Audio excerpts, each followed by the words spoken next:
চট্টগ্রামের রাউজানে অত্যন্ত সুশৃঙ্খল ও উৎসবমুখর পরিবেশে সুরের মোহনা সঙ্গীত একাডেমির বার্ষিক লিখিত পরীক্ষা 2025 অনুষ্ঠিত হয়েছে। গত 30 মে শনিবার রাউজান চাইল্ড স্কুল কেন্দ্রে এই পরীক্ষা অনুষ্ঠিত হয়। পরীক্ষা চলাকালীন কেন্দ্রে পরিদর্শন এবং শিক্ষার্থীদের উদ্দেশ্যে অনুপ্রেরণামূলক বক্তব্য রাখেন আমন্ত্রিত অতিথি ও একাডেমির কর্মকর্তাবৃন্দ। আজকের এই মিলনায়তনে তথা আজকের এই বার্ষিক পরীক্ষায় লিখিত সঙ্গীত বার্ষিক লিখিত পরীক্ষা 2025 সালের পরীক্ষাটা আজকে অনুষ্ঠিত হয়েছে। তো এই পরীক্ষায় যারা অংশগ্রহণ করেছে আমি ছাত্রছাত্রীদের সকলকে অভিনন্দন জানাচ্ছি এবং তার উপর অভিনন্দন জানাচ্ছি আমার প্রাণপ্রিয় অভিভাবক বৃন্দরা অনেক কষ্ট করে দূর দূরান্ত থেকে যারা সেই সকাল 10টার আগে এখানে উপস্থিত হয়েছেন। 10টা থেকে আমাদের পরীক্ষা শুরু হয়েছে। সবাই খুবই ভালো লিখেছে, আমার খুব ভালো লেগেছে। আর তারা অনুশীলন করেছে 100 মার্কের আজকে লিখিত পরীক্ষা হয়েছে এবং আগামী 23শে জুন সেই প্র্যাকটিক্যাল পরীক্ষা হবে 150 মার্কের এবং এরপরে আমরা একটা বিশাল সমারোহে পুরস্কার বিতরণ অনুষ্ঠান করব। তো আসলে আপনারা অনেক কষ্ট করে এসেছেন, আমি সকালে এসে এটা দেখলাম, খুবই ভালো লাগলো।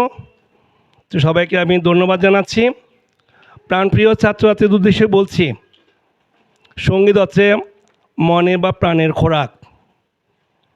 কেন? যেমন আমি অবসরে আসছি, আমি অবসরে আসার আগেও আমি সকালে উঠে টিভির চ্যানেল খুলি। আমি কিন্তু সঙ্গীত শিল্পী না, গানও জানি না, কিন্তু আমার প্রিয় হচ্ছে রবীন্দ্রসঙ্গীত, নজরুল সঙ্গীত, লালন গীতি, লোকগীতি হচ্ছে সব প্রিয় আমার। আমি আমার আত্মীয়স্বজনকে সবাইকে বলি, বয়স্ক যারা ছোট যারা সবাইকে বলি, ঘুম থেকে উঠে তোমরা একটু ফ্রেশ হয়ে নাও, যেহেতু বিভিন্ন চ্যানেলে সকালে 7:30 থেকে 9টা পর্যন্ত সঙ্গীত হয়।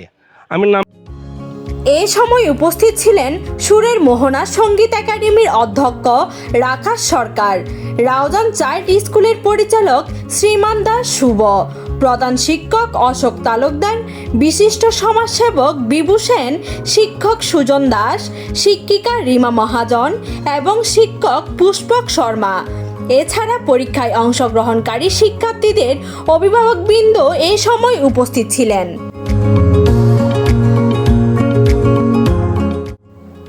অনুষ্ঠানে বক্তারা বলেন, নিয়মিত পরীক্ষার মাধ্যমে ছাত্রছাত্রীদের মেধার সঠিক বিকাশ ঘটে।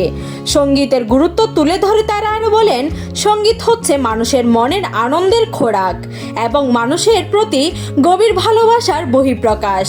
যে মানুষ সঙ্গীতকে ভালোবাসে তার হৃদয়ে মানুষের প্রতি প্রকৃত ভালোবাসা ও সহমর্মিতা সৃষ্টি হয়। আসলে সঙ্গীত হচ্ছে একটা সাধনার জিনিস।